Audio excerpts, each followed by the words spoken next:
મોડાસા યાર્ડમાં ખેડૂતોનો હોબાળો। ઘઉંની હરાજીમાં ઓછા ભાવ મળતા ખેડૂતો વિફર્યા। ખેડૂતોએ યાર્ડનો દરવાજો બંધ કરીને નોંધાવ્યો વિરોધ। ઘઉંના પ્રતિમણ ખેડૂતોને માત્ર 500 રૂપિયા મળતા આક્રોશ।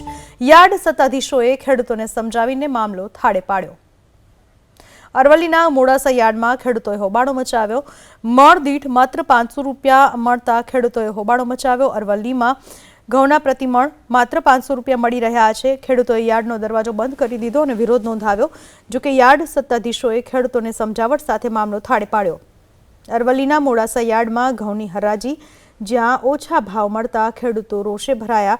ખેડૂતોને મણ દીઠ માત્ર 500 રૂપિયા મળતા ખેડૂતોએ આક્રોશ વ્યક્ત કર્યો। ખેડૂતોના મતે ઘઉંના વાવેતરથી માંડીને ઉપજ તરીકે જે ખર્ચ થાય છે એટલો ખર્ચ પણ ન મળતો હોવાનો ખેડૂતોનો મત છે અને સામે 500 રૂપિયા મણે મળતા ખેડૂતોમાં રોષ જોવા મળી રહ્યો છે।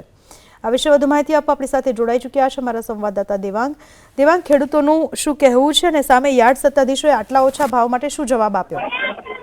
બિલકુલ ચોક્કસથી વાત કરવામાં આવે તો આજે વહેલી સવારે જ મોડાસા માર્કેટ યાર્ડમાં મોટી સંખ્યામાં જે ઘઉં વેચવા માટે ખેડૂતો પહોંચ્યા હતા, પણ ઘઉંની જે હરાજી 9 વાગે શરૂ થઈ તેની અંદર ખેડૂતોને પોષણક્ષમ ભાવ ન મળતા, કારણ કે ખેડૂતોને 500 થી 600 રૂપિયા ભાવ લેવો હતો, પણ હરાજીની અંદર 400 થી 450 રૂપિયા ભાવ પડતા ખેડૂત નારાજ જોવા મળ્યા હતા। ખેડૂતો દ્વારા ઉગ્ર વિરોધ કરવામાં આવ્યો હતો। યાર્ડનો જે દરવાજો છે તે બંધ કરી અને વિરોધ કરવામાં આવ્યો હતો। જ્યાં સુધી હરાજીમાં વેપારીઓ દ્વારા ભાવ ન મળે ત્યાં સુધી વિરોધ કરવામાં આવ્યો હતો। ત્યારબાદ સત્તાધીશો, જે માર્કેટ યાર્ડના સત્તાધીશો ઘટના સ્થળે પહોંચ્યા હતા। ત્યાં ખેડૂતોને સમજાવવામાં આવ્યા હતા અને ત્યારબાદ ફરી હરાજી શરૂ કરવામાં આવી હતી। જી, આભાર આપનો તમામ માહિતી બદલ। તો અરવલ્લીના મોડાસા યાર્ડમાં ખેડૂતોએ આ રીતે હોબાળો મચાવ્યો। 500 રૂપિયા મણ દીઠ મળતા ખેડૂતોમાં ભારે રોષ જોવા મળ્યો।